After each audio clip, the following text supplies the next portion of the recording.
Bago mo siraan ang isang tao, siguraduhin mo muna na malinis ka. Bago mo ilabas lahat ng baho ng iba. Pero yung sarili mong baho tinatago mo? Bago ka magpasikat, dapat sa tama at malinis na paraan. Huwag yung maninira ka ng kapwa mo para lang mapansin ka. Ano, pasikat lang? Yan ang mga taong feeling perfect. Ang tingin nila sa sarili nila, napakalinis. Lahat ng tao may bad side. Kaya manalamin ka muna bago ka manghusga. Madami ka namang nagawang mabuti pero sa isa mali, di na nakita yung nagawa mong mabuti sa kanila. Ganon talaga yung mga taong kulang sa pansin.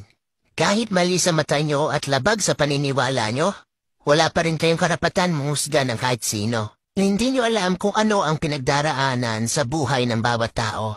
Lahat tayo ay nagkakamali. Bas hindi ka aya-ayang tignan ang mga taong nagmamalinis.